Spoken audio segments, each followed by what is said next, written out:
Senator Southworth. Here. Representative Lawrence. Yes. Pat Abel. Here. Rocky Adkins. Charles Byers. Jacqueline Coleman. Katie Comstock. Here. Carol Henderson. Here. John Hicks. Here. Brian Hicks. Patsy Jackson. Here. Holly Johnson. Here. Ryan Neff. Danny Rhodes. Representative Tate. Here. And Senator Wheeler presiding. Present. I guess since we have a quorum for the first time in a couple of meetings, I'm going to take the opportunity to strike while the iron's hot and get our minutes from the last two meetings approved. Do I have a motion? So moved. Do I have a second? Second. All right. All those in favor say aye. Aye. All right. Minutes are approved. I'd like to take a point of personal privilege and welcome my Court of Appeals judge, an old friend and teen court mentor, Court of Appeals Judge Larry Thompson, really one of our finest public servants. He served not only as our district judge in Pike County, but our family court judge for over 20 years, and really, I think, set a very high bar for a judge. You started early and on time, and you would or started early, if not always on time, if not early, and sometimes you even stayed late. And he definitely always earned his pay and still doing it. So I'm welcome, Judge. All right. Well, first on the agenda, I'd like to welcome our new member, Katie Comstock, Director of the Administrative Office of the Courts. Welcome. So I think with that being said, let's see.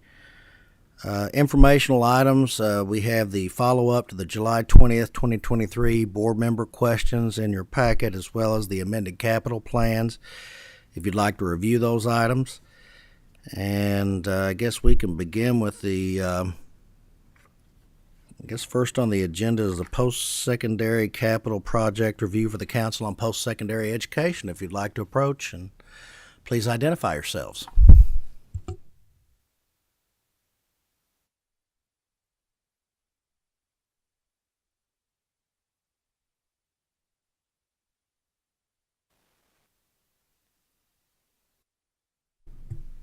Thank you. Well, that helps.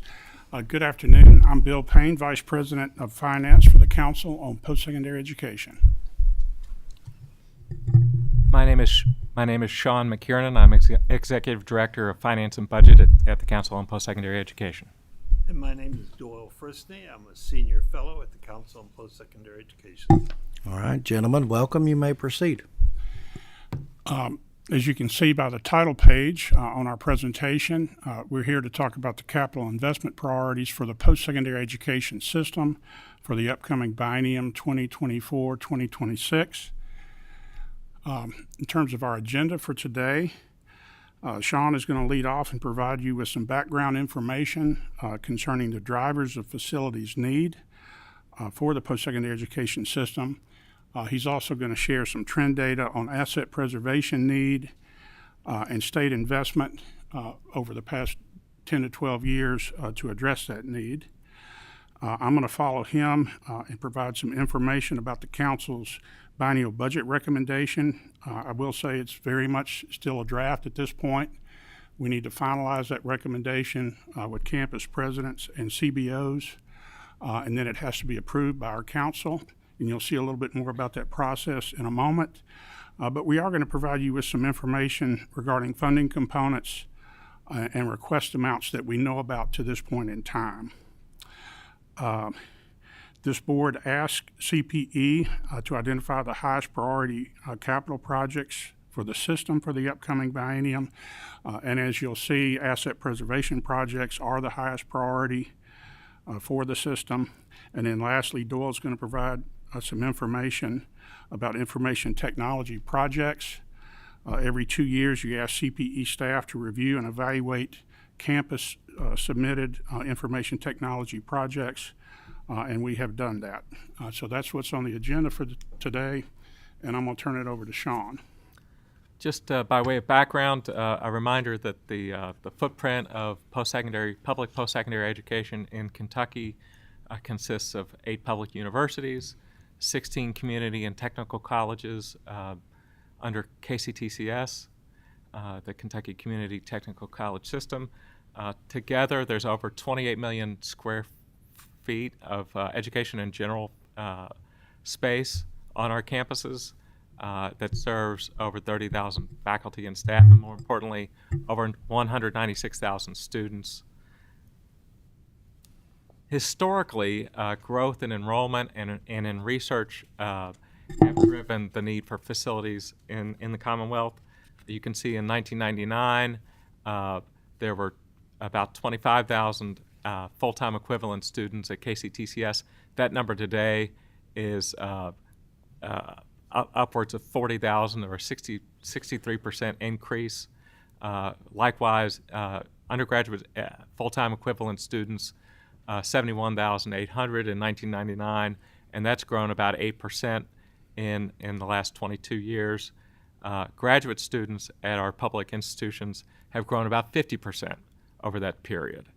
And then you'll see on this slide, extramural research at the University of Kentucky, University of Louisville, has grown from $124 million in 1999 to over $437 million in 2021. Phenomenal growth. Over the last 6 years, enrollment growth has slowed, with most institutions experiencing a decrease in enrollment. Campus capital plans do reflect the need to maintain and modernize existing space and infrastructure. A reminder, in 2007, the Commonwealth commissioned a study by Vanderweel Facilities Advisors, the VFA study of 2007. That same firm updated their numbers and their projections of asset preservation need on our campuses in 2013. And they said that by the current period, that need would be about $7.3 billion for asset preservation projects on our campuses. Over the past 10 years, the state has spent about $1 billion now, including that $700 million in the current biennium on renovation and renewal. And so that's about 13% of the system total, $7.3 billion. And so here's a look at the capital investment over the last 12 years. You can see that over this period, the investment has been, as the VFA study recommended, has been fairly balanced between new construction and asset preservation, and so that's a very positive thing. The period 1998-2000 to 2010-2012, that was not necessarily the case. The ratio of asset preservation to new construction spending was about 1 to 5, $255 million in asset preservation state expenditures versus $1.3 billion in new construction. And one thing that I'll point out, and I'm sure board members can see this, it's pretty much been feast or famine. You're either getting a significant amount of funding for new construction and asset preservation, or practically no funding in those bienniums shown. So, okay, go ahead to the next slide, Sean. For the next several slides, I'm going to provide board members an update on where we are in terms of the 2024-26 capital request. I thought it might be helpful at the outset to answer the question, how does the Council on Post-Secondary Education develop its biennial budget recommendation? And I think most of you know this, but it's a very collaborative process involving not only CPE staff, but campus presidents, chief budget officers, and council members. Me and my staff work directly with campus chief budget officers. President Aaron Thompson works with the presidents and our council members, and we try to put together what we refer to it as a consensus biennial budget recommendation with everybody in agreement on the funding components and the request amounts. As you can see in that timeline, it's about a 5 or 6 month process. We started this past May looking at budget components and funding amounts from a previous biennium. We discussed the timeline, which was going to be accelerated for this biennial budget submission. and then also tried to identify key resource needs. In June and July, we did pretty much the same things. Both of those months, we discussed budget components, request amounts, and kept council members in the loop. Right now, in August, we're finalizing the request based on input from the presidents. And as I said, nothing is final yet until our council takes action. And as you can see, in September, and we don't have the date there, but on September 11th, our Finance Committee is going to meet and endorse the request. And then on September 19th is when our council officially approves the biennial budget recommendation for 2024-26. That last small bullet to the far right, October 1st, is the deadline for submission of that budget recommendation to OSBD and LRC staff. This is a summary of the capital funding components for the upcoming biennium. This is where we are at this point in the process. Traditionally, there are three components: new construction, asset preservation, and information technology and equipment. You can see that as of right now, CPE staff and the presidents do not anticipate including a request for new construction in the council's biennial budget recommendation, nor do we anticipate including a request for information technology and equipment. In terms of the asset preservation request, we're asking for the same amount of funding allocated in the same way as the funding for asset preservation in the current biennium, which is $700 million in total, $350 million each year of the biennium.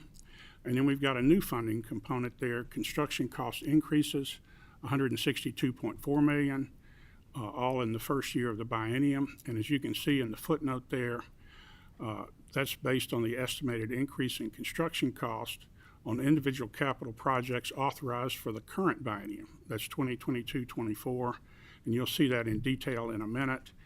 And that $162.4 million represents 20% of almost $812 million dollars in bond funds authorized for new construction projects in the current biennium.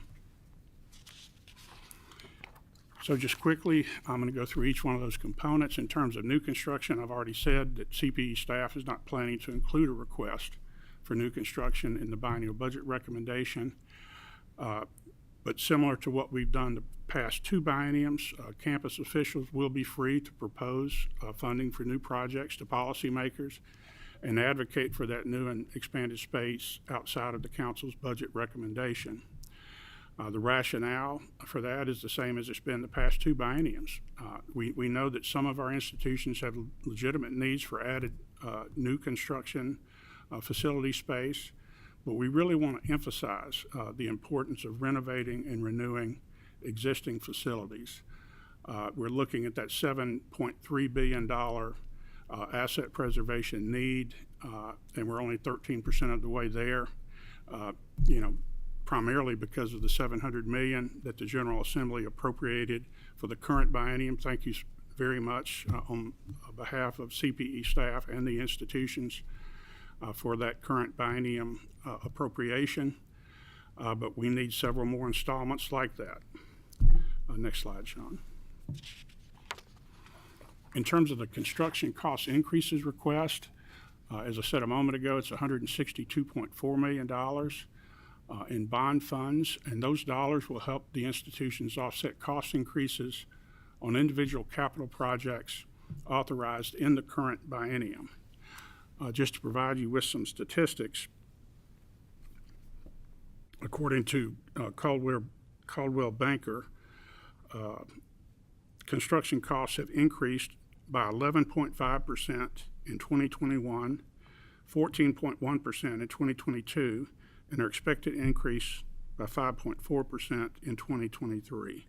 So that's a 31% increase over a 3-year time period. And in the report where they were making that projection for 2023, they said that these are unprecedented increases in construction cost not seen since the 1970s. So it's highly unusual to have construction cost increases of that magnitude. As you can see in the second bullet, we're recommending that full amount be provided in the first year of the upcoming biennium. so that we can facilitate completion of projects that are already underway. If these funds are authorized, institutions will be able to maintain the original scope of those projects that were approved by the General Assembly for 2022, 2024. In other words, they will not have to scale back on the scope or phase in those projects over multiple biennia. Next slide, Sean. In terms of how those funds would be allocated, if you look at the table to the right side of this slide, you can see that we've got each campus listed with their individual capital projects that were authorized, and these are new construction or expansion projects for the current biennium. Each of those projects are listed, and then you can see the bond funds that were authorized in 2022-24. And so that construction cost increase factor of 20% was applied to each one of those individual projects, and you can see that the total at the bottom right-hand corner is $162.4 million. Does anyone have any questions to this point? I may have one if you don't mind. Okay.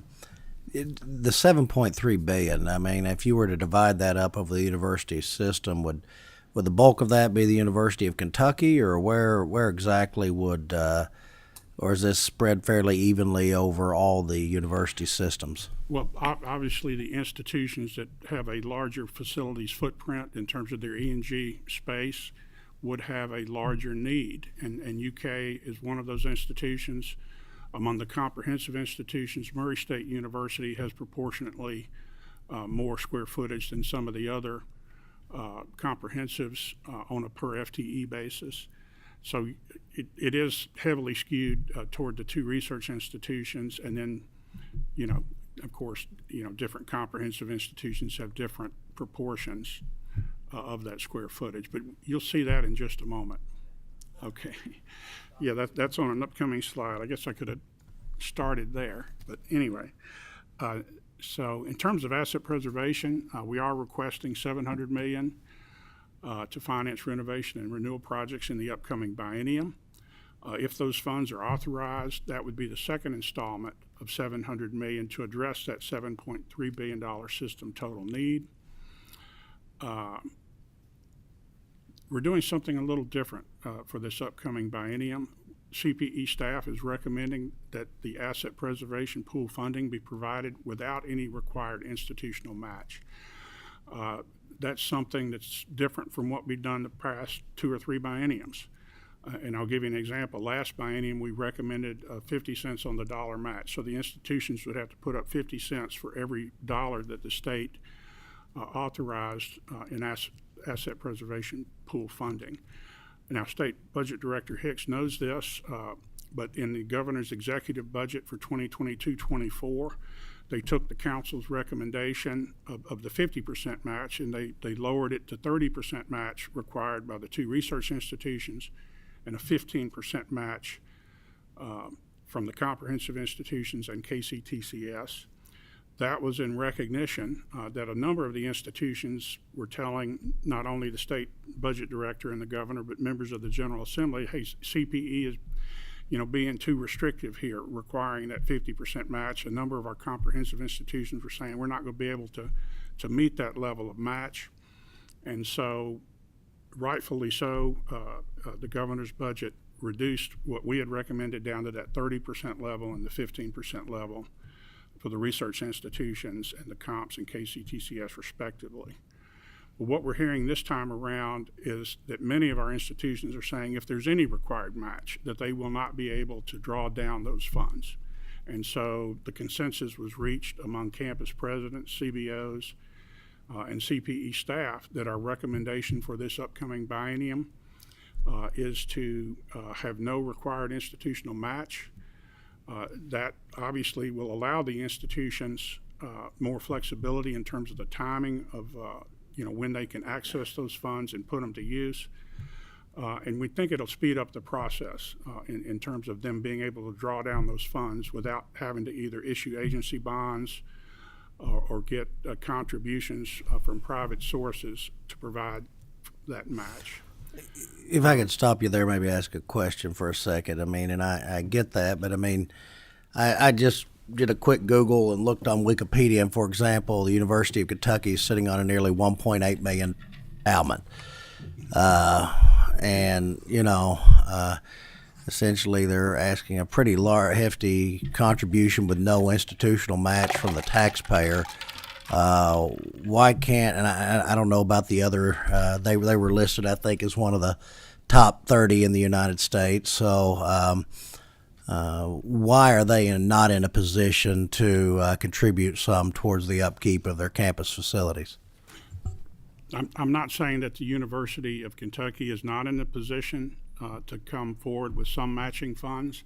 I will tell you that endowment, and it's been probably 3 or 4 years since I looked at that specifically, but it's over 90%. I want to say about 94% of those funds are restricted. And so when a donor gives those dollars to the university and they're endowed for a specific purpose, like a scholarship fund or to support an endowed chair, the proceeds from that endowment can only be used for that purpose. They can't be used as a match for asset preservation funding.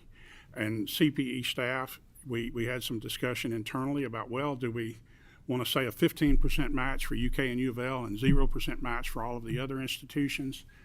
And at the end of the day, through discussions with campus CBOs and presidents, my president and with support from the finance unit staff, felt it would be the most fair to every institution to suggest no match for the upcoming biennium. Obviously, the state budget director and the governor and the members of the General Assembly can choose to go a different route. But that's what CPE staff is at least at this point, because we have to finalize this budget request with the CBOs and the presidents, and our council has to vote on it. But right now, everyone is advocating that there not be a required institutional match for the upcoming biennium. Have any questions at this point? Yes, Budget Director Hicks. Thank you, Mr. Chairman. A couple of things, Sean. On one of the things, if you all could follow up with on the $959 million you mentioned since 2014 on asset preservation, if you could add what the match value was to that, because there were match requirements associated with each of those appropriations. So the 13% is actually a higher number because of the contributions from the institutions. Correct, and I apologize for not having an updated number for you today, but I was here 2 years ago when that same question came up, and I had the answer, and it was $815 million. Okay. At that time, but there's been additional matching funds in the 2 years since. Yeah, no, I mean that gets to the issue. It was not over $1 billion 2 years ago, but it probably is in the $1 billion range at this point. And the other is a comment, kind of riding on Senator Wheeler's comments. Some of the institutions have put in place a fee on students, kind of directed toward deferred maintenance, for example. So there are, and most institutions have in their budgeting process some value of their own institutional funds for deferred maintenance projects, right? Whether we added any state funds or not, right? So just one thought is the zero match against the reality that there are in fact funds for deferred maintenance and they will be used for deferred maintenance. Maybe there is a median there to consider. It maybe doesn't have to be uniform in terms of a value or a percentage, but it's a recognition of both the budgeting practices and the strategies of the institutions that they do devote some of their funds to deferred maintenance. And so I think it's it's the reality of what happens, and two, I think it's a better optic, to not have a zero, because there won't be a zero. They will invest in their deferred maintenance from their own institutional funds. So anyway, thanks, Bill. Your comments are well taken, and I will say that asset preservation fee that the council adopted, it allowed institutions to go above the tuition and fee caps, and it was specified in those guidelines that the proceeds from those asset preservation fees could be used for an institutional match. So thank you for reminding this board of that. Next slide, Sean. In terms of the allocation of the asset preservation funds, you can see that on the slide in front of you. Again, we've got each of the institutions listed there. And 2 years ago, that $700 million that the General Assembly authorized for 2022-2024, it was authorized in two $350 million pools, and those pools were allocated based on each institution's share of total Category 1 and Category 2 square footage. And what we're showing here is an allocation that would follow that same example. In that first column of numbers, you can see the 2021-22 Category 1 and Category 2 E&G square feet. In the next column, you can see the percent of total, or the proportion at each institution. And if the General Assembly were to authorize $700 million in two $350 million pools, you can see the resulting allocation in fiscal years 2024-25 and 2025-26 on this page. Coach, your take, please. Yes. Thank you very Question? much. So on this, there's some money that's allocated for KSU. If I'm not mistaken, KSU was before this committee last month requesting funds. Is this a duplication of that request? If I may, KSU has in their capital plan $25 million for asset preservation at this point. The plan here would be for $16.6 million appropriation for the upcoming biennium. KSU certainly has a great need for asset preservation on their campus, but this allocation method would only provide $16 million in state funds plus whatever match, and we're recommending zero, but plus whatever institutional funds that they would be able to put towards asset preservation. But don't most institutions have asset preservation needs that far exceed what we're looking at on this? Correct. Yes. Yeah. And so, in other words, it's not a coordinated answer. But there is overlap. There is overlap. They're asking for 25 million. The council at this point would recommend 16.6 million. But In addition, over and above what they're requesting? No, it's some of those same projects. Some of the same funds. Okay, Yes. great. Okay, thank you. Okay, next slide, Sean. Lastly, CPE is not anticipating including a request for IT projects or equipment in the council's upcoming biennial budget recommendation. And the rationale from this is that CPE staff and the institutions felt like that other capital investment components were just a higher priority for limited resources for this upcoming biennium. Okay, I'm going to turn it back over to Sean to talk about the asset preservation projects. Just very briefly, and this addresses some of the comments our co-chair just made. CPE staff was asked to identify capital projects that represent the highest priorities for the system. At this time, for the upcoming biennium, the highest priority is a second round of $700 million for asset preservation. And as Bill mentioned, our advice is to allocate that based on each institution's share of education and general space, same method used in the current biennium. Our report that is included in our materials includes the 99 asset preservation projects that the institution submitted that included general fund appropriations. And the total scope of all of those projects is $2.8 billion. So far exceeds the $700 million that at this point will likely make up our request. The institution submitted a total of $6.9 billion in asset preservation projects, and so that includes all of the projects that they're not even requesting general fund support for. From any funding source. Correct. And that would include non-education and general projects as well. The projects were prioritized by the institutions, and those rankings are included in the report. Those rankings and all of the projects are subject to change between now and budget submission. And here's a listing of the asset preservation projects that include general fund request made by the institutions. And we did go through and find a couple of projects that were miscategorized, and we made those corrections as able. But you can see it's a $2.8 billion list of projects for the upcoming biennium.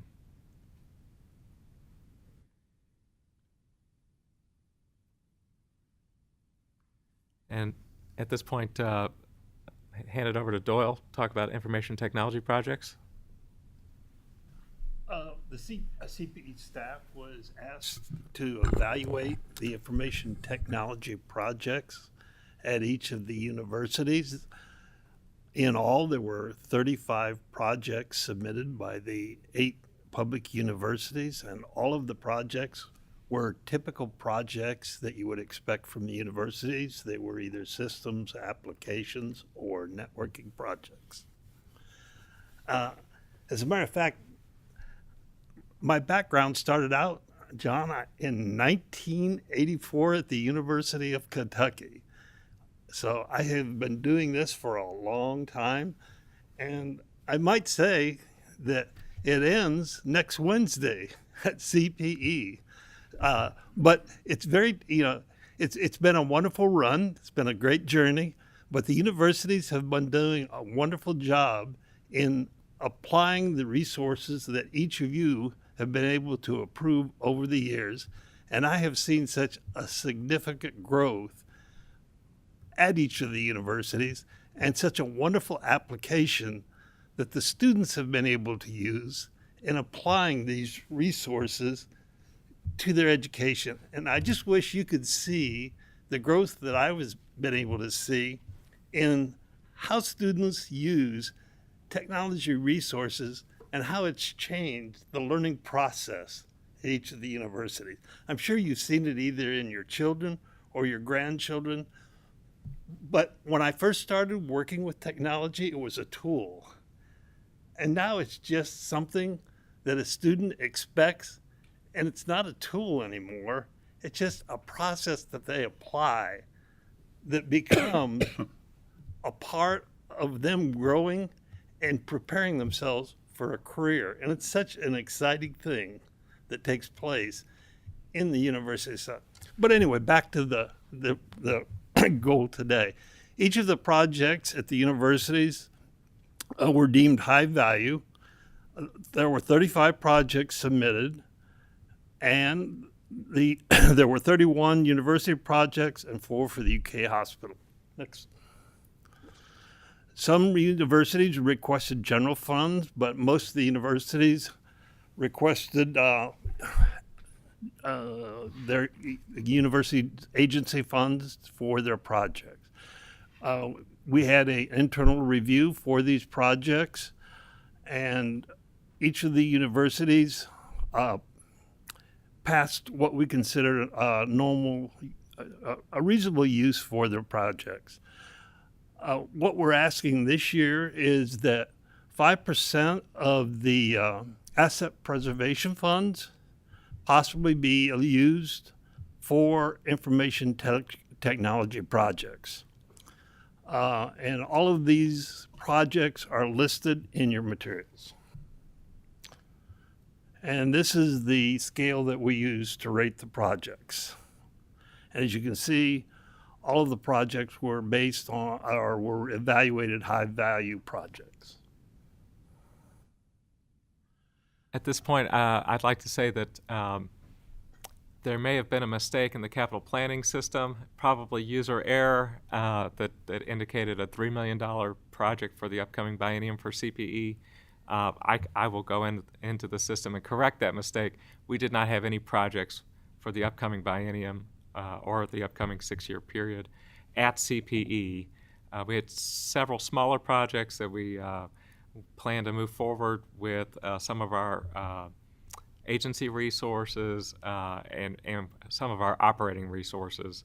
As you may know, many applications are trending towards applications that are more of a subscription and less of a upfront purchase.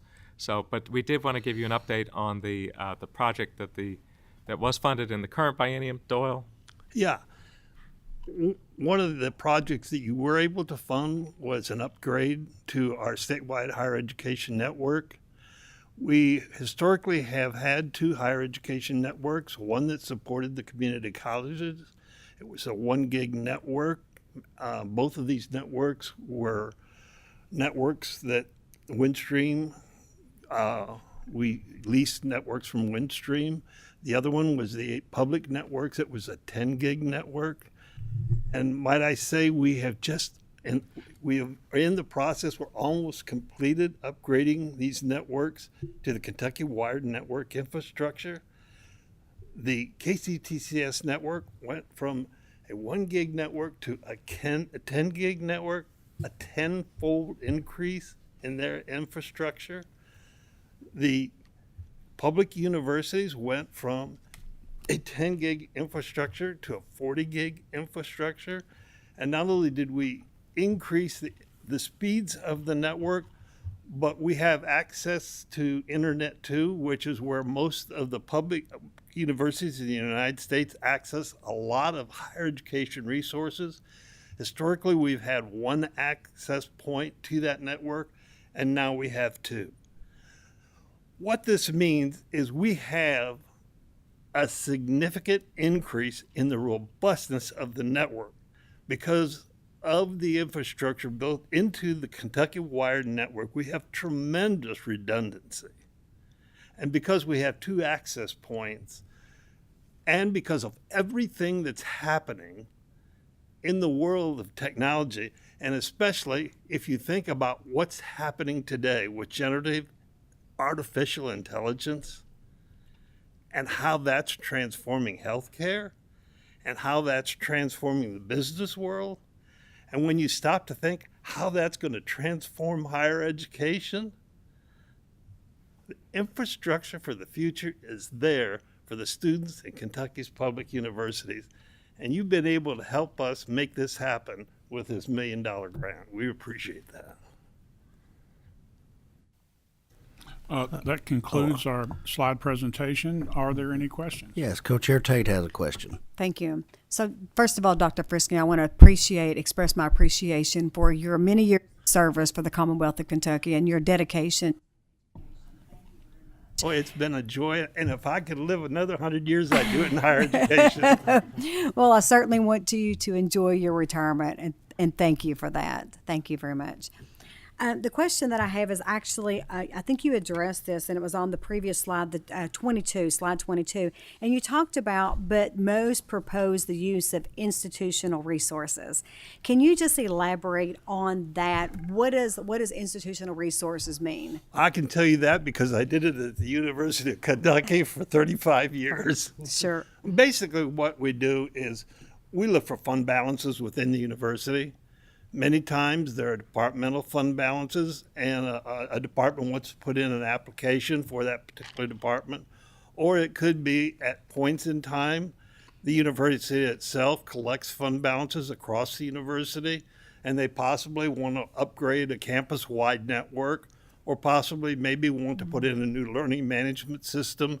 So they'll collect the funds, and instead of asking the general, the legislature for the money to put in maybe a $3 million system, they'll collect the funds from across the university in a fund balanced method and then apply it to, using agency funds at the university, apply it to that system instead of coming to the legislature for funds. May I have a follow-up, please?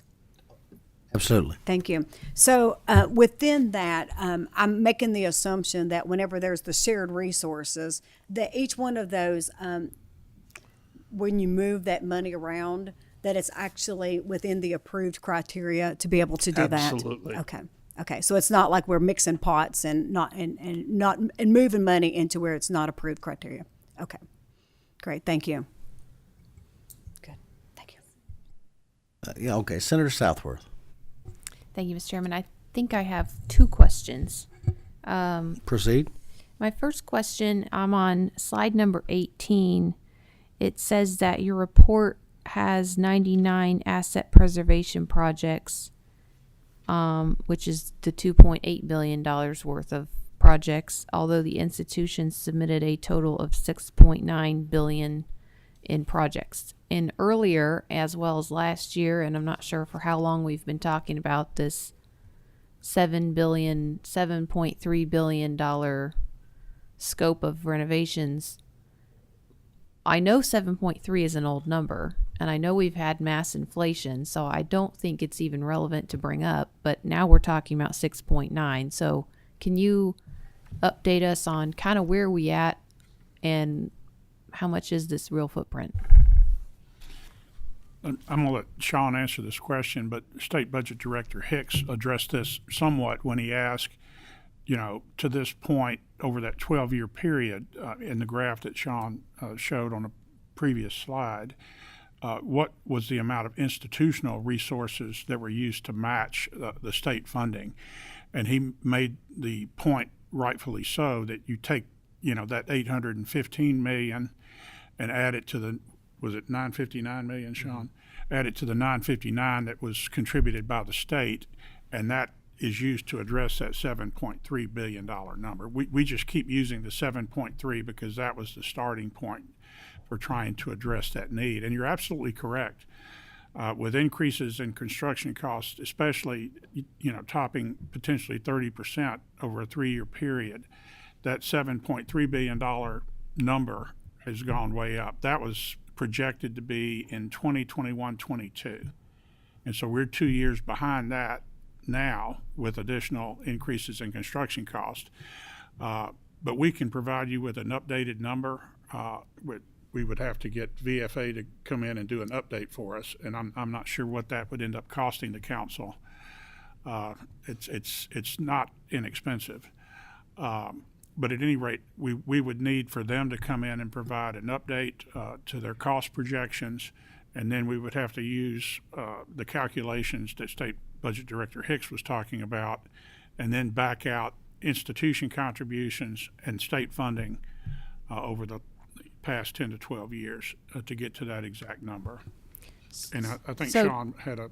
Oh, go ahead. I just say that the $2.8 billion is just the sum of all of the projects that request general fund for asset preservation, the total scope of those projects, and that's in your materials.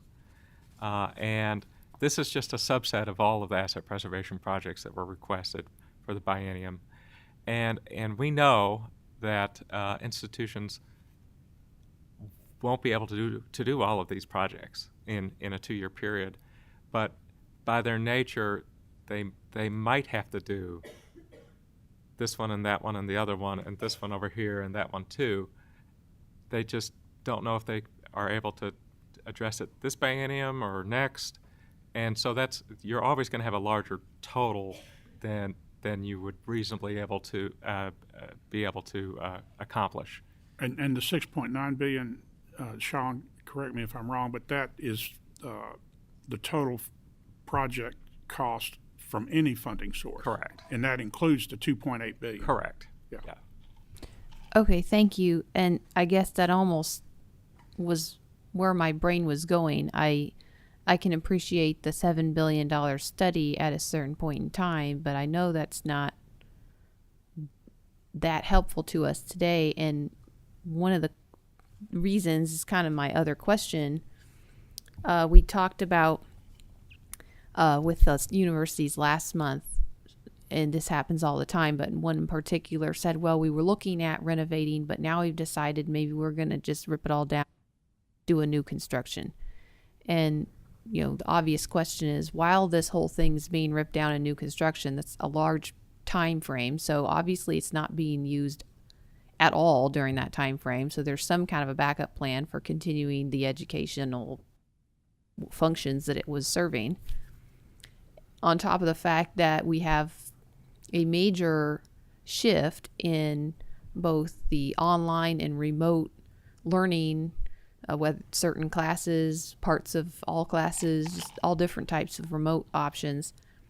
And I'm just concerned that our overall budgeting is not keeping up with the times as far as, are the projects that we identified 3 years ago gonna be projects in 3 years from now, or is the whole scope of the project gonna change and we just get rid of the building and we don't build the new one? I mean, those are the kind of questions I'm looking at. So that was a preface to my real question. My grave concern last year was the fact that the $700 million was 100% bond funds. And asset preservation loans really don't seem like the best approach to me. And the reason we were able to get such a large number of dollars compared to previous years, because previous years we actually used some of the money we actually had, and last year it was 100% bond funds. Now that's not necessarily y'all's fault, because we're the ones that do it, and I think we should have paid for what we can afford, not just promise the stars and say next year you want 700 more million. We don't have more bonds constantly to just keep doing and doing forever. If we actually had the money, it'd be different. So how do you, and now we're talking about universities maybe not having additional match funds, or at least we're not counting how many match funds they really have in their own budgets. How do you have, does your budget process look at the health of the system as a whole and paying cash amounts from agencies versus how many bond funds you have, how much debt service can they afford? Because the debt service is TBD on one of these slides. Whichever one I saw it on, that's a concern if we don't know what the debt service amount is. So were you all paying the debt service on the $700 million, and do the universities have that in their budget? They don't have a match funds in their budget, or how is that all going to work?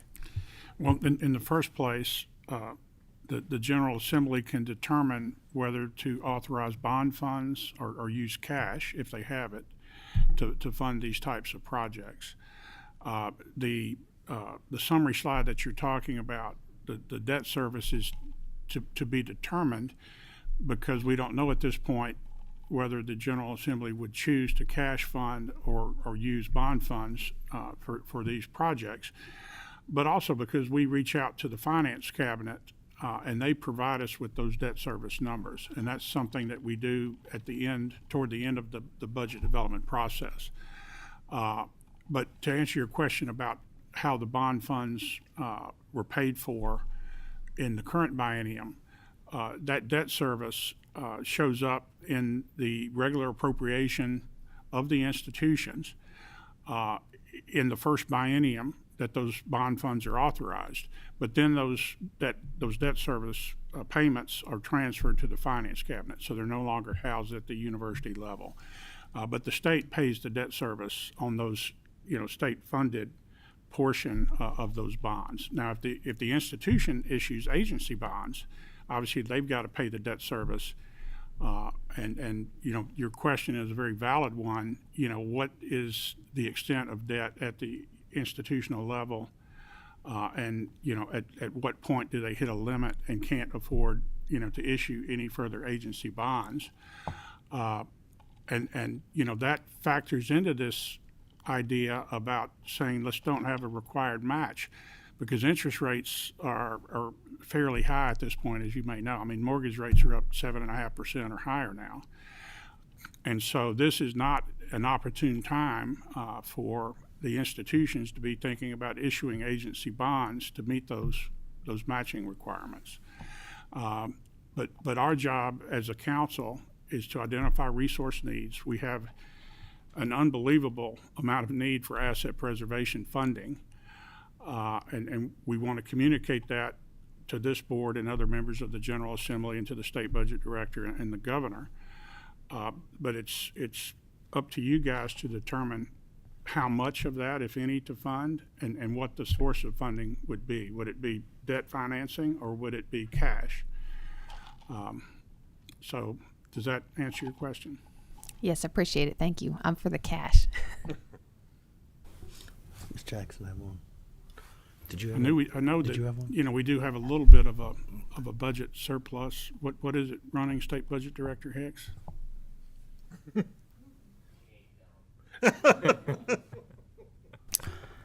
Ms. Jackson. Yeah, I just had one quick question, and this was on your last slide regarding information technology projects.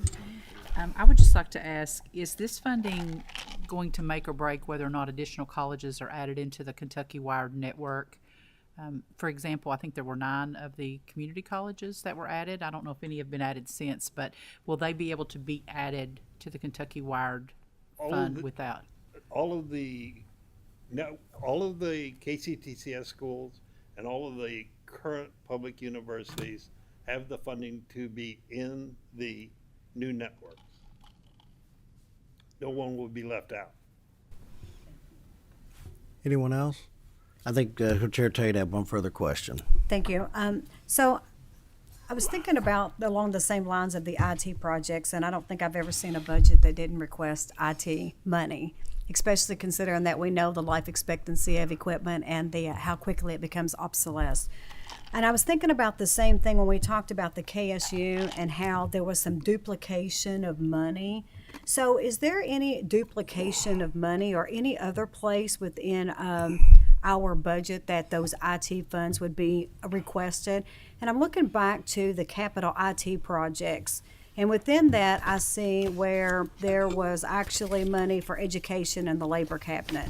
So is there money that's not being discussed today that's actually included in some of the other capital IT planning initiatives? I'm not aware of, I'm not either. of any. Really, when you get down to it in the IT budgets of the schools, there's really 3 areas that you're going to buy. You're going to buy networking equipment, you're going to buy applications, and you're going to buy computers and storage. And you're going to keep doing that over and over and over and over again. Okay, just as long as there's not, just as long as it's not somewhere else in another budget, you know, some of the 20 million or 13 million or somewhere else that we're looking at. Okay, thank you. Okay. Well, gentlemen, thank you very much for your presentation. Dr. Friskney, congratulations on your retirement and Godspeed, and hope you enjoy your retirement as much as you have your career. Thank you.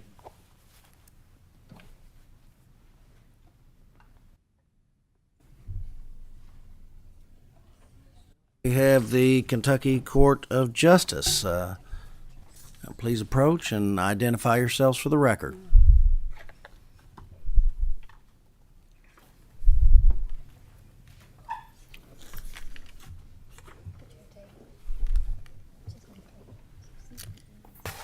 I'm Carol Henderson. I'm the AOC Budget Director.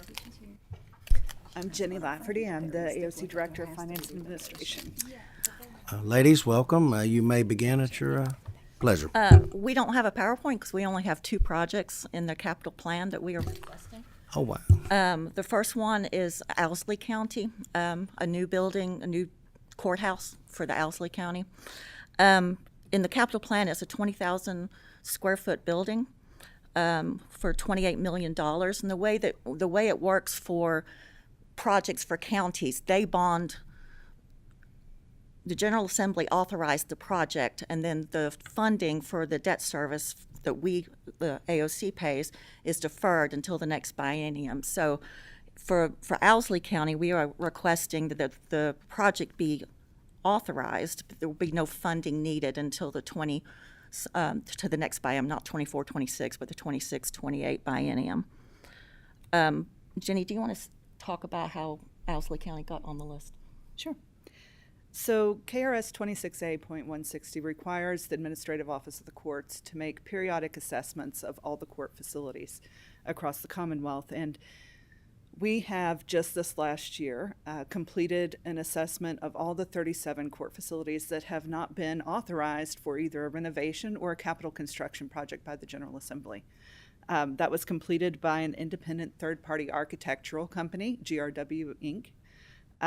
And the assessments are based on the statutory criteria, which are age and history of the building, the structural soundness of the building, security requirements, potential environmental hazards, building code and ADA compliance, interior and exterior quality, performance and life cycle assessment of mechanical and electrical systems, and space adequacy relative to the program requirements of the AOC.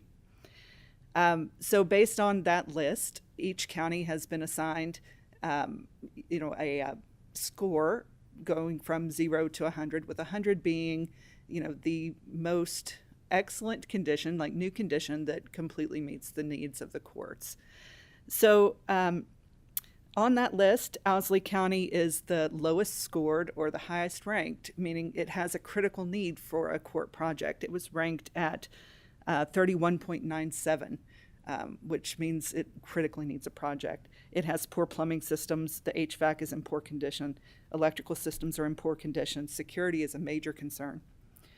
There's a lack of ADA compliance. There's inadequate courtrooms, inadequate judges' chambers. There is no prisoner handling facilities. The statewide services offices are inadequate. The interior was determined to be in poor condition, and the roof was determined to be in poor condition. So we are requesting a project for Owsley County this year. The second project is a Court of Appeals building, and this differs from the Owsley County project, where the county bonds the funds. For the Court of Appeals building, we're asking for $14.1 million, and that would need to be general fund cash or bonded out of the general fund. So it's a 20,000 square foot building, and AOC owns some land, so we already have the land that the building could go on. It's in front of the current AOC building, so there would be no land acquisition needed. But there was issues with, we've been on a private sector lease for the Court of Appeals for 30 plus years. Since 1994. So it's almost 30 years though. And it's, the current landlord is in such bad condition, and Jenny can speak to what condition it is in, but it's in such bad condition that it was imperative to move the Court of Appeals for health and safety reasons. So do you want to talk about that? Sure. As Carol mentioned, we've been in the current location since 1994 with a lease that is $212,500 per year, and we've paid the same amount since 1994. And the landlord this year became unresponsive to concerns that we had about water leaks and mold issues, and then eventually filed bankruptcy. And so we hired, the AOC hired Chase Environmental to come in and do a mold evaluation. And the air quality and mold inspection report that was prepared by Chase Environmental indicated that there was a presence of abnormally high concentrations of several fungal species, Aspergillosis, Penicillium, Cladosporium, and Stachybotrys. Does anybody else know how to pronounce those? And we were advised to prohibit access to certain areas of the building, and I was talking to Judge Thompson, who's with us, as Senator Wheeler mentioned a little while ago, and right after he was elected as Chief Judge of the Court of Appeals, the very next day, I believe his office was one of the ones that was marked off with caution tape, you can't enter, as well as 4 additional offices in the building. So we have activated our emergency leasing provisions, and we have moved them out. We're moving them out this week into a temporary facility with a temporary fit up. That lease is at a cost of $377,000 annually. So we are requesting general funds to construct a new Court of Appeals building. And the building would house not only the courtroom for the Court of Appeals, but also clerk's offices, staff attorneys, shared judicial space, conference space, and then the courtroom. Questions? Yes, Senator Southworth. Thank you. I have a question on each of these projects, but kind of together.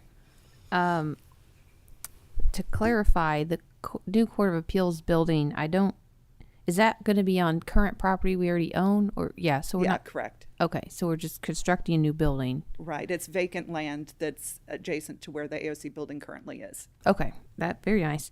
And so as I'm looking at this, the Court of Appeals building is $14 million for 20,000 square foot building, and the Owsley County building is $28 million, double, for 24,000 square foot building. Can you explain why Owsley County has double the cost of Frankfort, and why Owsley County is getting 24,000 square feet? Absolutely. So first of all, when you're constructing a court facility, there are it's a very complicated building that are in our counties. We have circulation pathways. So when you're designing constructing, you have to keep the public separate from the prisoners, separate from the judges and staff. So we've got circulation pathways. We've got high-end finishes in those buildings because you've got the public that are accessing the building to be in front of the court. So we've got multiple courtrooms, multiple benches. The wood in those buildings is one of the most expensive components of the building. Lots of security concerns. When we're dealing with the Court of Appeals building, this is really more of an office building, aside from the actual one courtroom that it's going to house. It's an office building, so the finishes are a lower level finish and less expensive. Follow up, Mr. Chairman, on that. Yes, you may. Sorry. So it's not a total secret. My original home county in Kentucky is LaRue County, and we proudly have never constructed one of these extremely expensive courthouses, and it's been very purposeful as long as I've been alive, and I hope it stays that way. And I'm very concerned about the number of counties that have not gone the way of LaRue County, and many of them have saddled themselves with bond debt beyond their reasonable abilities. And I hear about it from a variety of different counties, including, not necessarily in my district, but just all over. I mean, I've heard it for years. And Owsley County is well known on the national level for its lack of ability to pay this kind of money. Right. Not just the state level. It's the state that pays the bonds. 100% of the bonds are paid by the state, not the county. We occupy the bond. The county sells the bonds, but we would occupy 100% of the building. Therefore, AOC and the state would pay 100% of the debt service and the operating costs associated with the building. Okay, so unlike other counties that end up having to pull some of it off, you're saying that Owsley County is not going to be on the hook for any of this. That would It's be all AOC. No county where the AOC occupies 100% of the building has to pay any portion of the debt service. Okay, so to clarify then, and thank you for that clarification, but to clarify, I'm still unclear on, I mean, I know that construction costs have gone up, but are we, the 24,000 square feet is, in the past, other projects have said this is accounting for growth and all that, and I'm not sure that growth is necessarily in the projections for Owsley County. We no longer account for growth. Okay. So we've actually changed our facility standards based on some of the projects that were authorized, I want to say in 2008, that there was a lot of criticism that the projects were too large for some of the counties that they were put in. And we've recently changed the construction standards so that we can share space more effectively within the judicial centers, and so that we're not projecting for more courtrooms than what we need. So the standards, the square footage is actually smaller in some of these buildings, and Owsley County is one of our smaller buildings. Well, I can appreciate that the costs have gone up, but back then when I was opposed to it, we were talking about $8 million, and now we're talking about 28 in Owsley. Yes. I just don't know how there is a way that I can ever be in favor of this project. But yeah, the cost of construction for judicial center projects has gone up considerably over the last 2 to 3 years. Ever since the pandemic, like costs for construction for all other projects, we're seeing right now somewhere in the neighborhood of $575 per square foot. I guess that's Bidenomics, right? Isn't that what they're talking about? No, no, no, I'll joke. My dear friend Larry, Judge Thompson would appreciate that. I'll support moving the Court of Appeals off Democrat Drive. No, no. I'm a practicing attorney, and clearly our judicial system is a co-equal branch of government, and I highly respect it as a participant, and I greatly respect our judges and Court of Appeals judges and appellate officers and court officers that really go into making that system work, and it does work. Sometimes the wheels don't go as fast as what we hope, but I don't know of any other system in the world that is more fair, that reaches better decisions than the American justice system. So clearly the Court of Appeals, I've actually dealt with some sick building syndrome cases before in my career. It's real. I mean, I saw a gentleman in his 20s that was in a mold-infested building that suffered a permanent injury where, he had a 40% impairment, and that was the insurance company's doctor. So clearly we want to take care. I know I'm going to take care of my judge and more importantly the staff, because a lot of them are more tethered to the facilities than the presiding officers themselves. So we want to make sure they have a safe and clean environment to work in. Absolutely. Else, I don't microphone here, but I guess that is a privilege of the chair, right? Patsy, did you have one? Absolutely. Sure.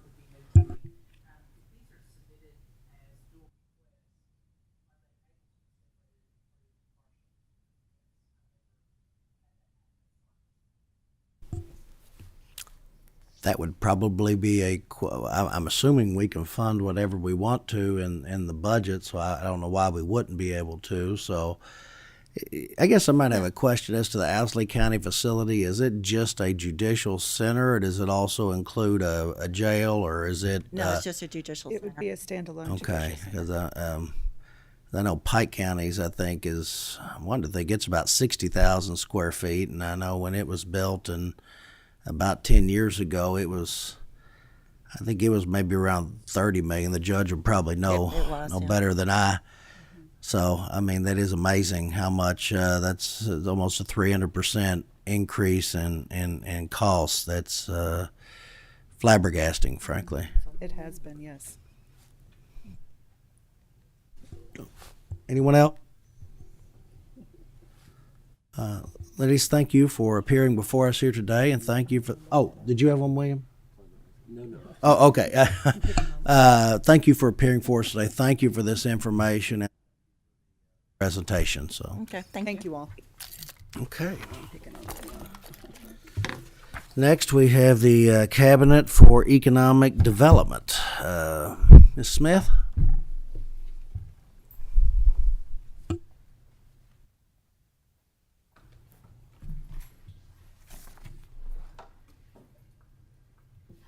Good afternoon. I'm Katie Smith. I'm the Deputy Secretary at the Cabinet for Economic Development.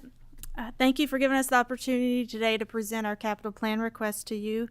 Before I get into our plan request, I want to just update you a little bit about what our cabinet is, what we do, who we are. Our cabinet its mission is to build a better Kentucky. And to do that, we work with companies to try to provide good paying jobs for the citizens of the Commonwealth. But a stable job is just the beginning. We want to build a safe place for them to live and a community that they can call home that allows them to do bigger things, provide opportunities, dream, and help grow more opportunities for the future Kentuckians and citizens of the Commonwealth. Our cabinet is the primary contact for businesses when they locate and while they're operating here in the Kentucky. We also work as a super collaborator with the companies, with consultants, with local, regional, and economic development organizations, along with utility companies, colleges and universities, all parties that are involved in economic development. And we work together as professionals with a spirit of winning with integrity. We all have shared responsibilities and shared opportunities to help grow the Commonwealth's economy. The past 2 years, 21, 22, we've had some record-breaking momentum. We've had the highest jobs and investments announced for a 2-year period. We had over 34,000 jobs announced with $21.7 billion investment. And we're happy to also report in 2022, we had the second highest average reported hourly wage of $26.78. What we do to help, we provide different services. We have site evaluation services. We also have detailed community data that we share with communities across Kentucky when they're helping and completing their requests for information for potential projects. We also try to connect the companies and the communities with the resources and the expertise that they need if they have any questions. Programs that we have a Build Ready certification program, and we also have an online system known as Select Kentucky that houses all of the available sites and buildings that could be available for potential economic development projects across the Commonwealth. Additionally, we have incentive programs. And incentive programs are needed to stay in the game and the competition for these projects because all other 50 states do have incentive programs and we have to compete. And we truly utilize our incentive programs to try to show and offer a lower cost of doing business here in the Commonwealth. To date, as of now, we have 11 active tax incentive programs and 8 active cash incentive programs.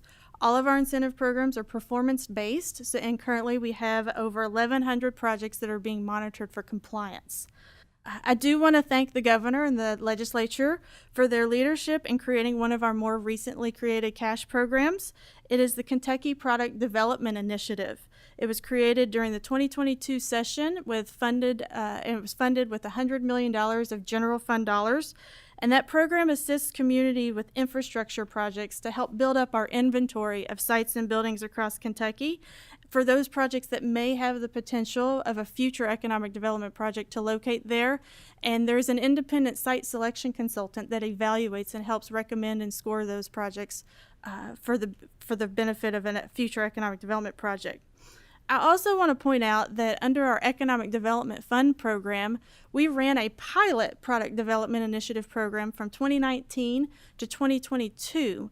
That's similar, infrastructure improvements for communities. We approved 20 projects that for infrastructure improvements totaling $36.6 million. Our assistance was $6.4 million.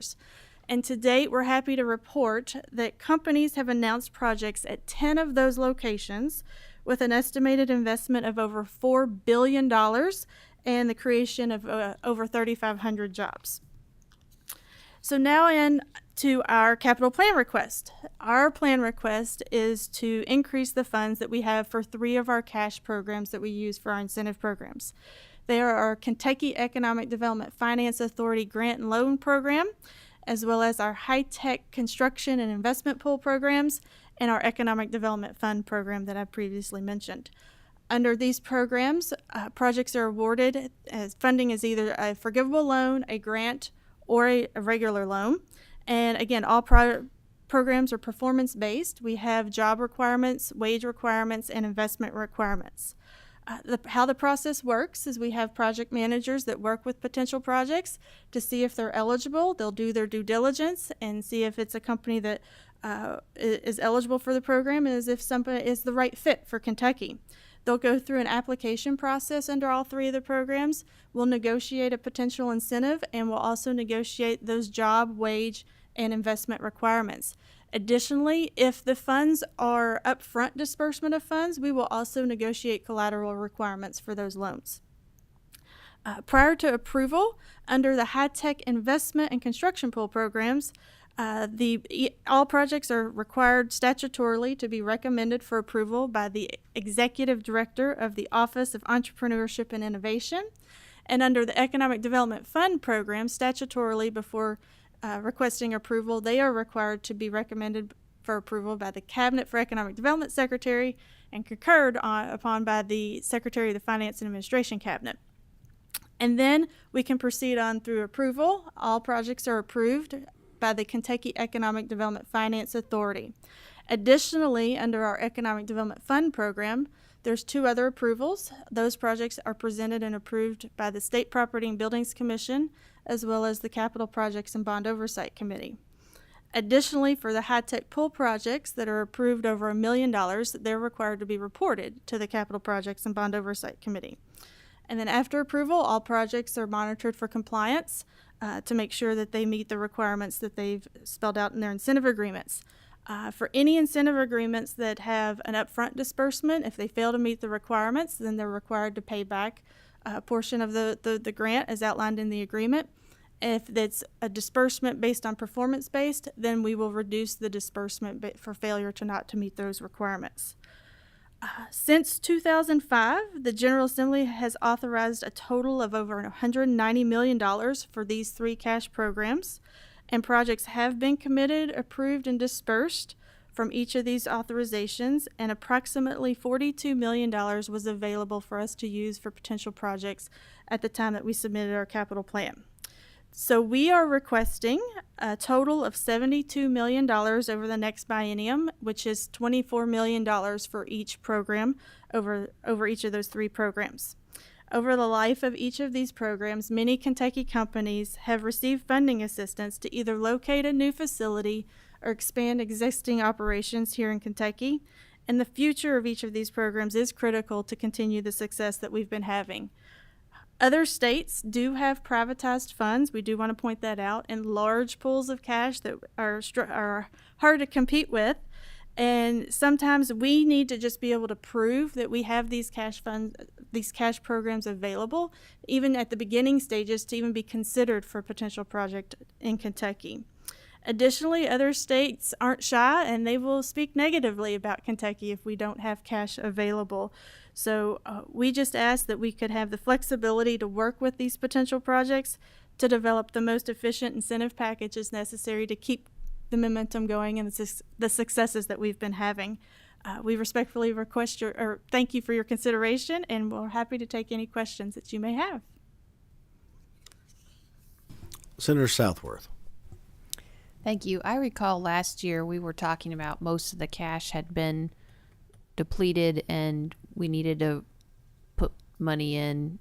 I don't recall there being $42 million available. So can you refresh my mind on how much did we actually do, and what is your normal use for like a biennium? We had $15 million per fiscal year, so a total of $30 million was included in the last budget. So that was kind of the influx that was available for the program. As I mentioned, we do have commitments out there, and so there were I can think of one or two of our larger commitment projects that we were unsuccessful with, unfortunately, so that's what made those then funds available to be used for other projects. But fortunately, we've been able to utilize some of those for some other programs and other projects. Thank you. You're welcome. I got a brief one. I've got a company in my district, had some private investment that I guess had applied for some money to maybe expand their operations, and I jumped through quite a bit of paperwork to the Cabinet for Economic Development only to receive a phone call and say, oh, we didn't realize you were already here and up and going. You don't qualify for the money. What, I guess, the criteria, are these set by the Cabinet themselves, or is that something that, because obviously there was a private investor that put some substantial monies behind a factory. It's got going pretty well. He'd like to expand, but he'd like to have some additional access to capital to further his investment. Is that statutory criteria, or is that stuff that you all develop through regulation? And what could we maybe do to expand opportunities for existing businesses in the Commonwealth that might want to expand, particularly in rural districts like mine? There is what we call a statutory requirement. That's the but-for requirement. But for the incentives, the project would not locate or expand here in Kentucky. So that's why in all of our certifications and applications and on all of our fact sheets, we notify the projects to don't start spending any money. It's our more popular incentive program, our Kentucky Business Investment Program. Don't make any press releases, don't start spending any money, don't sign any agreements unless they could potentially sign it if we have maybe some contingency language, and they share those agreements with us to make sure that the contingency language is correct. But those are the statutory requirements but for the incentive, the company would not locate here in Kentucky. Well, let me ask you this. is that somewhat of a hindrance to your ability to help some existing operations in their expansion, maybe creating new jobs in existing facilities? I know everybody likes the shiny new penny and the new groundbreaking and the new jobs and the new company locating in the community, but a lot of times we may have existing economic infrastructure that are providing reliable jobs that maybe just need a little assistance to get to the next level. Is that something worth looking into in order to maybe increase your flexibility of helping out, entrepreneurs and development in Kentucky? Always happy to look into things. I will point out when we do work with companies, if it is more of a small business, we will talk to them about the small business tax credit, because under that program, you do perform before you apply. So they may be eligible, but small business under that program is statutorily defined as 50 or fewer employees. For those that are larger, we will talk to them about, we have another program. It's the Kentucky Enterprise Initiative Act. I'm sorry, I'm trying to make sure I don't use acronyms. And that you can go on and start, but you won't be eligible for it's a sales and use tax refund on potential construction materials and building fixtures. I think that actually was the particular item that they felt like they got a little burned on. Yeah. Well, under that program, if you've already spent the money, it's only eligible expenses can be incurred after you've been approved. And so if you've already made the investment, we can't go back and give you an incentive for an investment that's already been completed. But we talk to them and we work with them about, all right, before you do anything in the future, come to us and let's work together. And we try to take that in consideration and for future projects with them. Okay, thank you. Anyone else? All right, well, Ms. Smith, thank you for your presentation. Thank you.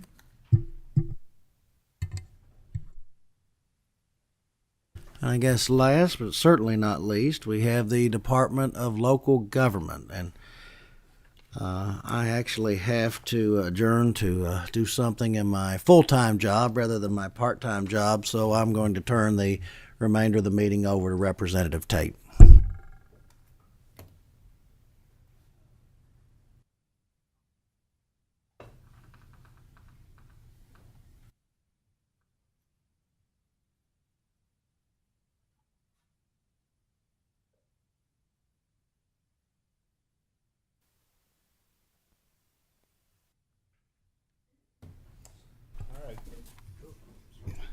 Good afternoon. Can you hear me? All right.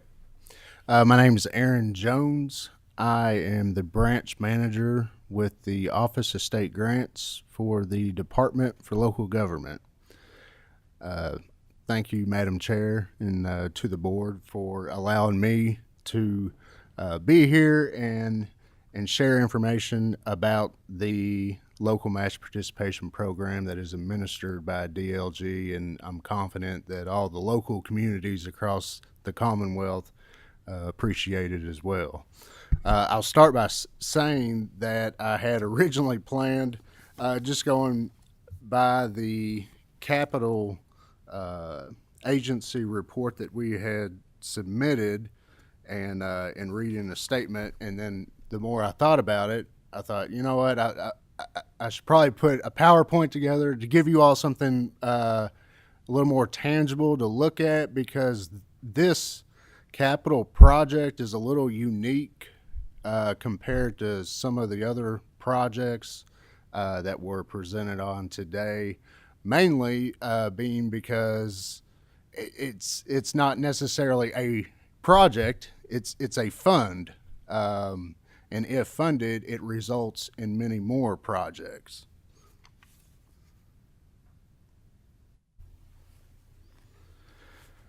So the local match participation program, it is defined under KRS 147A.029, and it's very what I call statutory driven, straightforward disbursement of funds for local match participation program. I might use the acronym LMPP for short during the presentation. But what exactly is that? It's just a pot of money that is basically used as a system of grants for local governments to meet their non-federal, and notice that's important, non-federal cost share match requirements for flood-related projects. The statute says also flood control planning and mitigation activities. It's a little bit redundant. It's somewhat different, but it is all related. So basically, there's three types of projects that the LMPP helps fund. What I would consider, one is pre-disaster mitigation. Two, you also have disaster recovery and relief. And lastly, I would call it post-disaster mitigation. So to kind of dive into what exactly do these projects consist of, and who are the partners? So the statute goes back to 1998 when the program was first created, and really the statute has not changed much since then. It specifically mentions that these funds are to assist with matching U.S. Army Corps of Engineer projects, FEMA, and then it just broadly states other federal program, grant, and loan programs requiring local match funds, which to me, and according to DLG, that pretty much covers any other federal program that offers grant programs that are for flood-related projects.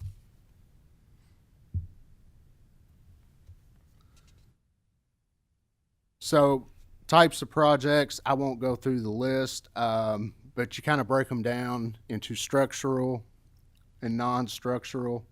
Actually, I kind of believe that just historically over the last few years, the non-structural has kind of taken precedent. It's a little more popular than the structural projects, and I think that's just because there's a lot more resources that are going into flood mapping, elevation data, stream flow gauges, and basically in acquisition, finding out, okay, there's a community in a flood zone.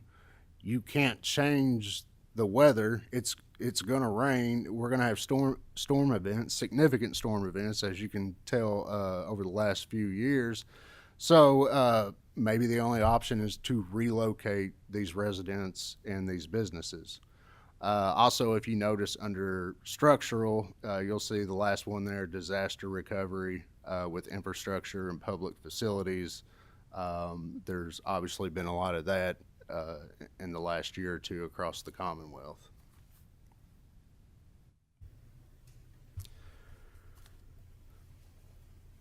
So what is the requirement? Per the statute, the applicant being a local community, and as defined per statute, that is, I mean, essentially we get applications from counties and cities. Their job is to either they'll have a project need or go find a project need, and they'll locate a funding source through a federal agency or federally sponsored funding, and they try to secure those funds. And what I call a traditional project, and I use the U.S. Army Corps of Engineer and FEMA as an example of a traditional flood project, because when you're dealing with those federal agencies, it is outlined specifically, here's what we will pay for this percentage of the project. Here's what you're required to pay for from a non-federal source of funds. And it's very specific. An example is U.S. Army Corps of Engineer 202 projects. I know Chairman Wheeler just stepped out, but he has several of those in his district. Those are always 95, 5% match. FEMA typically is 70-30. And then you get into what I consider non-traditional match. So you may just have a community that has a project need, and they will go find a federal sponsor, and the federal sponsor might not necessarily have a certain percentage laid out, but they may say, hey, we have X amount of dollars available. We'll give you this, but here's what you need to come up with to fund the rest of the project. So that, again, it's not necessarily a percentage match requirement, but they make the funding amount available, and then it's kind of up to the community to go find the other funding sources, whether that's other federal funding or state funding or funding, provided through this program through DLG. One of the things that DLG, we want to make sure on our part to be fiscally responsible with these funds is we don't want to lose out on anything. What I mean by that, we kind of set a cap. We'll tell a community we will only fund up to 50% of your project, because if we're funding any more than that, then the state's losing out. We've never really had an issue with that. Matter of fact, the majority of these projects, we actually bring in more federal funding than what the state is putting in from our pot of money. So usually the return of investment is to our benefit. Just a few examples of the federal agencies that we work with. Obviously, I've already said U.S. Army Corps of Engineers, FEMA, USGS, NRCS, Rural Development. I also wanted to touch on, you can technically go through a state agency that has federally funded dollars, like the Transportation Cabinet, and a lot of times Kentucky Emergency Management, they receive money through FEMA. So those funds qualify as well as an eligible funding source. Real quick, just in case you're wondering for your own knowledge, so DLG, we have an application process. Really, as you all know, there's no off season to flooding in Kentucky. It can happen at any time, whether it's winter, spring, fall, summer. So we accept these applications year round. Again, it has to be a local community. By definition, that is a city or county. But they can also submit joint applications, and then we have an application process with a resolution by the community. And we also require either a commitment letter or an actual copy of the legally binding agreement with the federal agency, just so we know that there is a legit contract with that federal sponsor.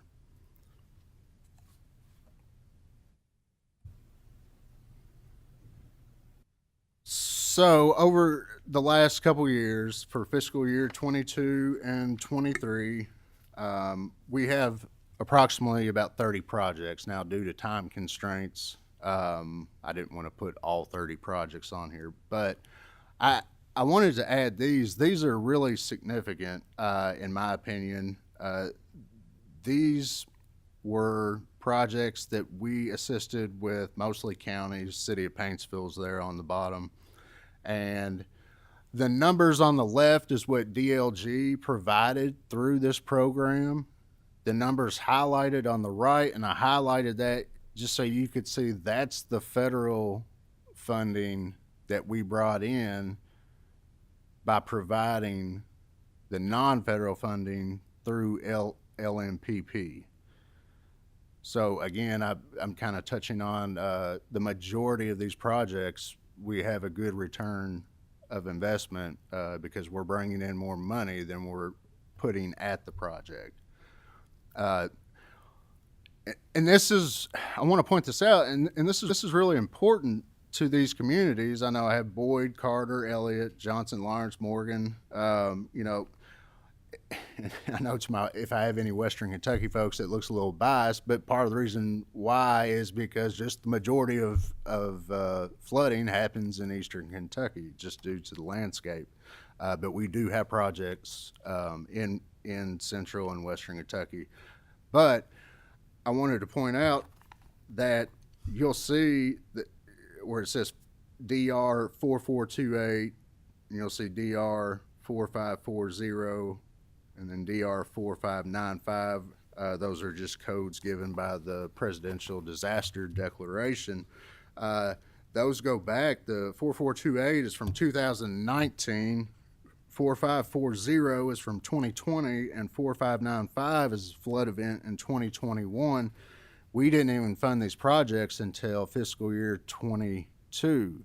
So that just goes to show when these things happen. I mean, it takes a lot of patience, and you really have to, some of the communities have to wait this out, and it just goes to show how long it takes to recover or to access the funding, to access the federal funding that is the main source the biggest portion of these projects. And these communities, you know, they go years without being able to really fully recover from these events. I know when the last time I gave this presentation was probably back in calendar year 21, and as soon as that $6 million hit, I mean, it was obligated, and within the first 6 months of the following fiscal year, because these communities had been waiting that long to take advantage of this. So again, FEMA, and that is a specific match requirement. And I do want to point that out as well. A lot of times when these disasters happen, and you hear like, oh, great, they got the presidential disaster declaration. Well, that's just step one. That doesn't mean anything. That just means that they have access to these federal funds. There's more steps involved that sometimes the county can't afford to do, and they get so frustrated they just say the heck with it, because they don't have the time, money, and resources to do the damage assessments and basically dive into these options that are out there. And it's really sad that, you know, so don't just think just because there's a presidential disaster declaration that takes care of everything.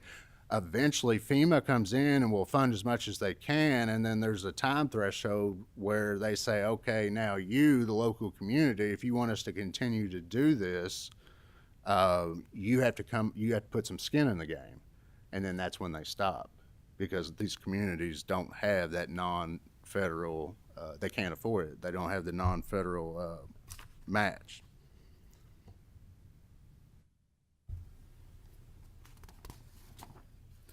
And also, I want to point out, don't be fooled by like the situation. I know it's not flood related, but the tornado event in Western Kentucky is something that significant. You might have heard like FEMA's funding 100%, which was great for those counties, but that only lasts for so long. And then FEMA will establish a certain percentage of when the counties have to start matching these funds. Secondly, I kind of feel like the U.S. Army Corps of Engineers, that's how this program really got started, in my opinion, and it started with these U.S. Army Corps of Engineers, they're called 202 projects. That probably means nothing to you all. It meant nothing to me until I learned more about it. But these are projects in areas, majority of them are or active projects are still in Eastern Kentucky. And these are projects that started back in the 90s and then really started taking advantage of LMPP through Department for Local Government about the early 2000s. And these projects go on for decades because there's a lot of phases to it that involve congressional appropriations, and as you all know, the wheels on the bus go round and round with that. So it's a lot of times it's hurry up and wait, and it depends on how quickly Congress, and it depends on who's in Congress as well, and what the nature of Congress is, and also who's what administration is in the presidency. So yeah, there's a lot of uncontrollable variables that go into this. Sometimes there's a lot of funding, sometimes there's not. I will say I do know Congressman Rogers works very hard for his district to get as much funding through the U.S. Army Corps of Engineers for these 202 projects. Here were some projects that were funded in fiscal year 22-23. City of Cumberland. You see they put approximately $146,000 in there and got $2.7 million back.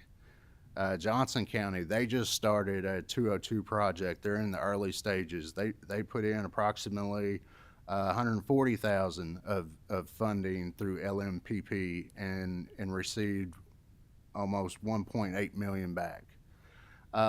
I do want to include these other 202 projects just so you know that there are other 202 projects that didn't get funded in the last 2 years, but they're still out there. They still exist. They kind of go dormant. and then they get active again. But that's why this program is so important. Is I never know when the U.S. Army Corps of Engineers is going to call me up and say, "Hey, Mr. Jones, we feel confident we're going to have a congressional appropriation coming up in the next few months. What do you have for Harlan County or Martin County or Pike County or whatever the community may be?" Lastly, there's not just 202 projects with the U.S. Army Corps of Engineers. Livingston County, they were just awarded a project.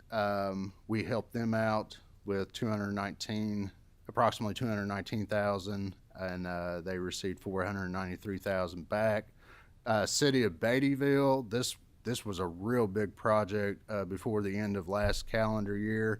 I don't know if you all are familiar, but basically Beattyville was completely underwater a year and a half ago. So they were able to get an appropriation through Congress for $1,250,000, and they needed a 50-50 match on that to make that happen. Now, obviously, that's not the return on investment that we're looking for, but still, I mean, that's $1,250,000 the Commonwealth wouldn't have had we not had these funds.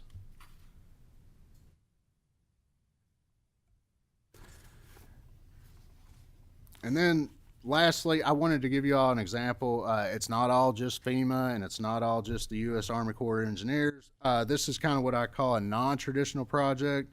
This is where you basically have a project need, and you'll have an agency. COT, state agency, was a huge geographical information systems. They were a huge lead on this. This has been going on for almost over a decade now. There are a lot of entities that have put money into this, and we like to see that from DLG's perspective. We like to see federal funding sources, state, not just DLG's funding, other states' funding sources. I know universities have pitched in on this, special purpose government entities like water districts. There's also been some private sector contributions. But within the last 2 years, we helped fund, I don't know if any of y'all are familiar with LIDAR. And if you're not, that's okay. I don't expect you to. I didn't know anything about it until these projects started coming to fruition. But the Commonwealth of Kentucky is one of the few states that we have full LIDAR coverage all across the state. And what happens is this is an ongoing project because it has to continuously be updated. It's where they fly the planes all over the landscapes, and yeah, you know, yeah, we could spend a whole presentation on that, and I'm probably not qualified to give it. But with that being said, that has been huge for the Commonwealth because that is the new flood mapping. That is the reality.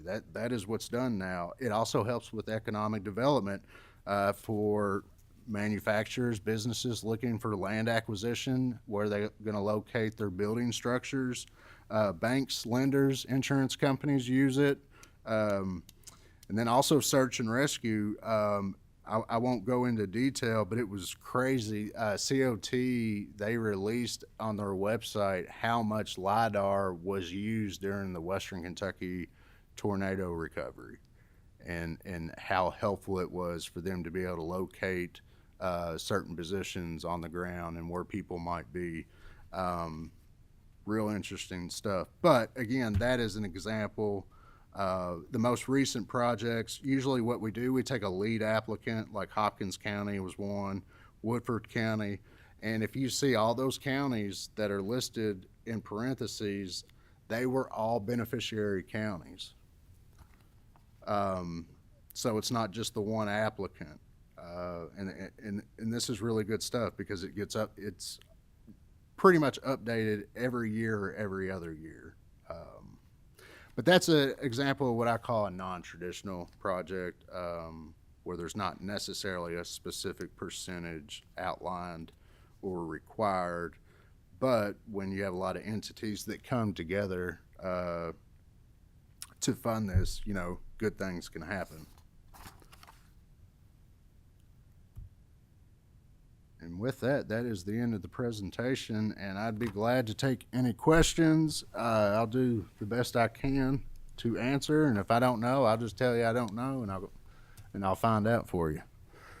Thank you very much. Budget Director John Hicks, do you have a question? Yeah, thanks, sir. Madam Chair. One request for information, then one question, Aaron. Thank you for the presentation. If you could get back to the committee, just a couple of project descriptions, like those FEMA DR projects, that was to do what? Those Army Corps. So you don't have to do that now. We're running out of time. But if you could come back with just a couple of good examples of here's what those projects are financing. But from the budget standpoint, let me ask you a question. You had talked about the complexity and the number of federal entities involved, as well as all our local governments. This is one of the more complex grant programs that anybody operates here in state government. You had mentioned how we had provided $12 million in the current budget for this program. You talked about how the first $6 million was obligated so quickly. And you talked about how we respond to disasters, and we're also doing planning and mitigation pre-disaster as well as post-disaster. So from a planning standpoint, is it fair to say that you can't put a pin on a number of what you're going to need in fiscal 25 and 26 because there are things that haven't happened yet and access to federal programs that the local governments haven't applied yet. So for purposes of being prepared, would you agree that we need to put some funding in the budget just so we can be ready for that? Last budget, you all actually ran out of money prior to fiscal 23. And we really don't want that to happen again, right? And so generally, we're fair to say that you have some knowledge about what need is, but you have plenty of uncertainty about what we will need. But even then, just like economic development talked about, we need to plan to have some funding available. Absolutely correct. And I would like to add, as far as DLG also being fiscally responsible of how we come up with these numbers, and this is just my personal opinion, had EK SAFE not been established under the special session, I would say all these funds would be obligated right now. Now, I could be wrong about that. And if they weren't obligated by now or by the end of the fiscal year, I'd be very surprised. So right now we have more funding. But of course, we didn't know that was going to happen with EK Safe. But back to, so I guess to your point is, again, there's a lot of uncontrollable variables involved here, and we'll see how the rest of this fiscal year plays out. But I totally agree with what you're saying. I think it's necessary that we have some sort of safety net available for when this happens. I think going back to the first $6 million, that was actually for, we were still in a one-year budget because it was the last year of COVID. That was before the $12 million was appropriated to us. And when that vanished, I remember talking to you, or we had a meeting and we said, well, how can we determine how much funding is needed? And the answer is, we really don't know. And I know that's probably not an answer from someone that works in your field wants to hear, but historically, if we look at these disaster events, they're not slowing down. I mean, until I see a year or two or three of Kentucky not have a presidential declaration of some sort, where the Army Corps engineer just says, we're going to hold off on all these projects. No, absolutely.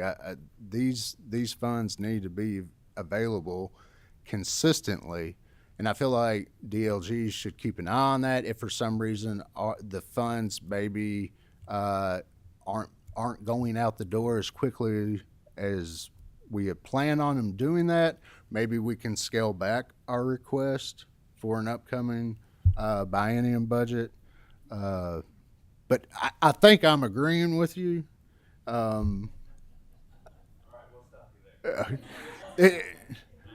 This is when you're saying just stop talking. You're giving too much information. Anyone else have any questions?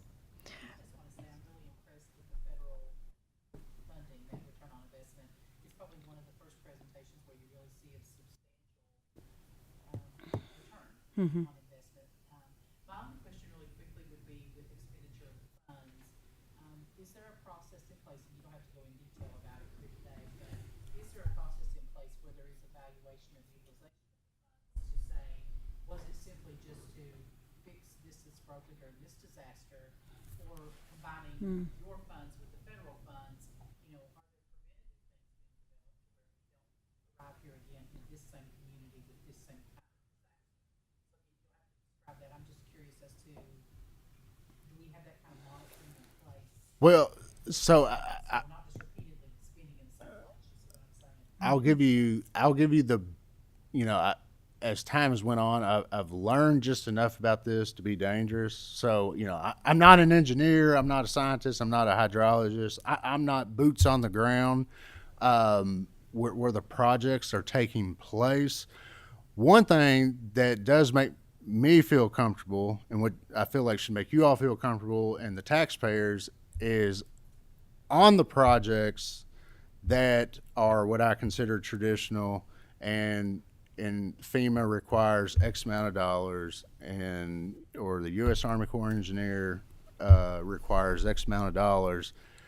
I feel safe when we give the money to the community and the community gives the money to the federal sponsor, because they are really, really strict and adamant about following their procedures. You know, I can't guarantee 100%. Was there a dollar wasted? I don't know, but I would lean to say no, that's not happening, and all the funds are being used properly. And I'm sorry, there was a second part to your question. What was the? Okay. Yes, that's okay. So one thing that I noticed, and this again, this is what we were kind of talking about, addressing Secretary Hicks's question, is not necessarily knowing. We know that the funds are needed, but we don't always know when they're needed. But a good example of that is, since all this flooding has taken place in eastern Kentucky over the last couple of years, I know, especially the U.S. Army Corps Engineer, they are really chomping at the bit to get out there and spend money. And I know a lot of times people don't like to hear this, but it's where it starts. They're ready to throw some big money on feasibility studies in these areas that got affected. Now, I know some people frown upon that. They don't like throwing money at studies, but what I have learned is it starts with the study, and there's a lot of time and resources put into these studies, and usually and then it goes into phase two, and the phase two is the actual hands-on, tangible work and construction of what needs to be done to make sure this does not happen again.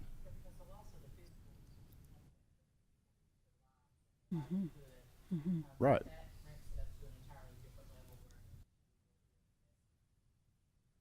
Absolutely, and like I said, I know Beattyville.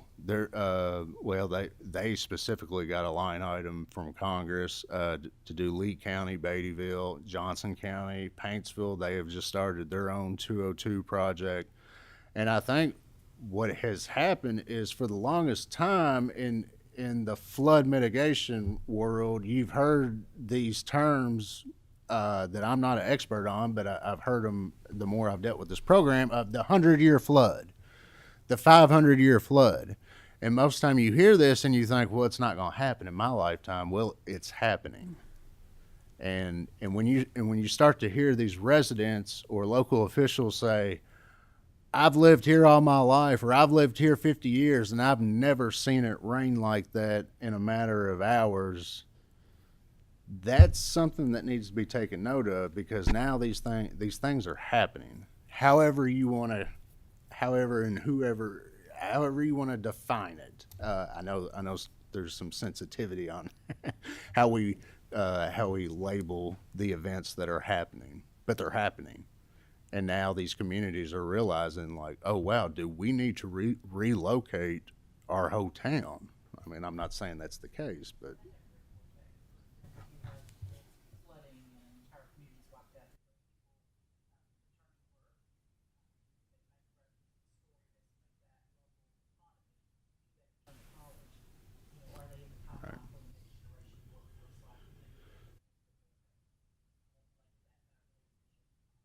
Thank you. And you're absolutely correct.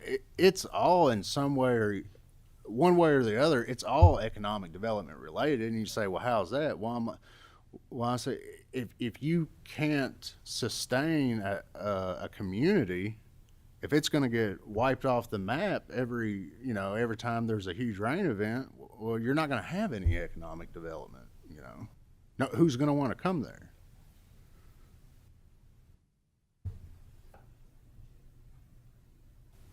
Any other questions? Well, thank you very much for your presentation. I sincerely appreciate it. I'm kind of embarrassed to say that I wish that I had known more about this, especially because of, like, in Hardin County, we have West Point that floods every 5 to 7 years. And I mean, they're devastated every 5 to 7 years. So I'll look into this and maybe even be contacting you in the future for assistance with that group. So thank you very much. Sure, absolutely. Hardin County did get their LIDAR last Good. year. Good, that's good. That's right. They definitely need it. Thank you.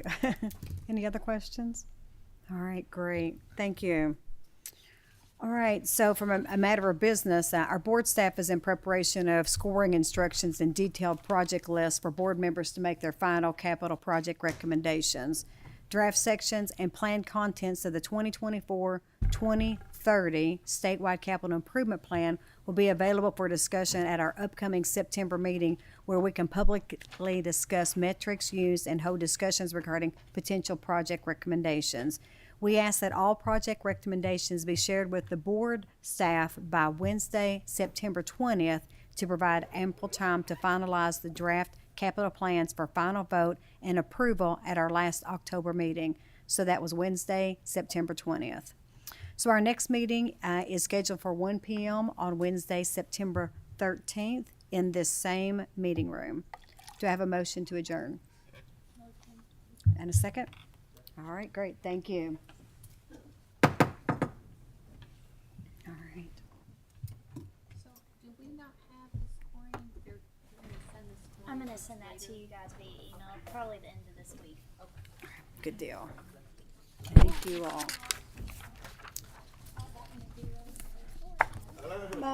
Yeah, you never know. What's We've only got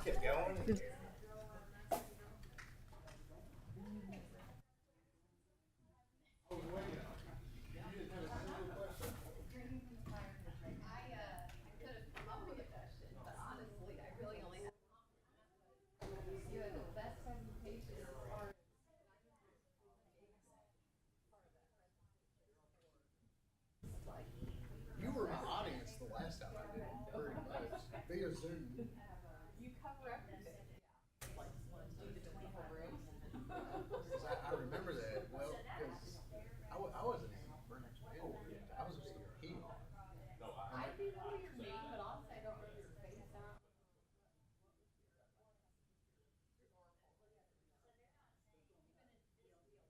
I was just a local government guy.